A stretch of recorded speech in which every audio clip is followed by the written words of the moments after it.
Bonjour, voyons donc pourquoi et pour quelles raisons les propriétaires peuvent vendre ou simplement se débarrasser d'une Subaru Legacy d'occasion. Selon l'année de fabrication, Legacy 3 se retrouve avec moteur atmosphérique de 2 litres d'une puissance de 125-156 chevaux. Avec le même moteur, mais avec des turbines et une puissance de 260-280 chevaux. Avec la gamme atmosphérique est complétée par le bloc 2,5 litres, 170 L.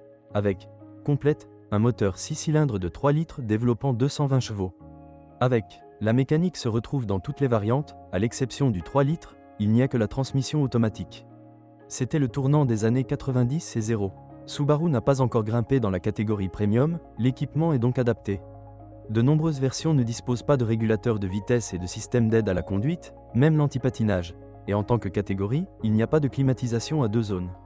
Il n'y a pas d'entraînement électrique pour les sièges avant, même dans la version haut de gamme, car il n'y a pas, par exemple, d'airbag arrière.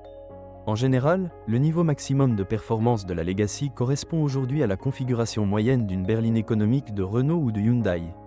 La différence est que Renault et Hyundai ont par exemple une caméra de recul dans leur version intermédiaire. Cela ne peut être fait que par vous-même.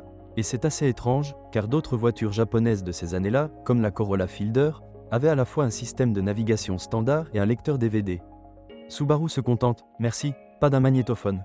Les inserts en cuir et en bois collant sont responsables de la brillance de l'intérieur de la Legacy 3. Il n'y a pas beaucoup d'espoir pour la sécurité des deux. Même les plus jeunes exemplaires du marché en sont à leur 2e décennie. De quelle sécurité peut-on parler? Mais laissez votre cœur de course de striptease se réchauffer avec le volant Momo, une caractéristique Subaru de ces années-là, que l'on retrouve sur presque toutes les versions.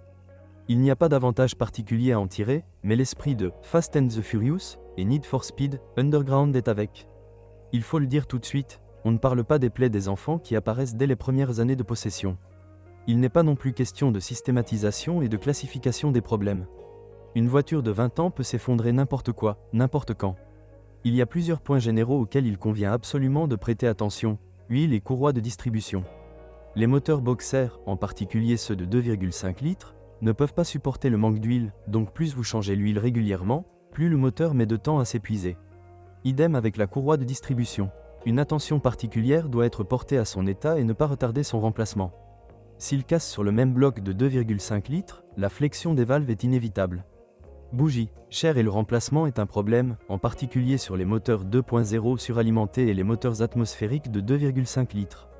Près de la moitié du moteur devra être démonté.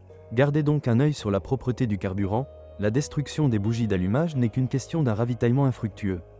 Corrosion, même sans galvanisation supplémentaire, la carrosserie tiendra bon pendant des années. Mais cela ne s'applique pas aux voitures et, hélas, aux breaks restaurés après un accident. Leur 5e porte est recouverte de bouchons de lait safran, bien plus tôt que le couvercle du coffre d'une berline. Les fuites de direction assistées sont assez courantes.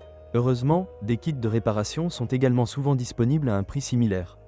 Il n'est pas nécessaire de changer l'assemblage du rack. Il n'y a pas de problème particulier avec la suspension.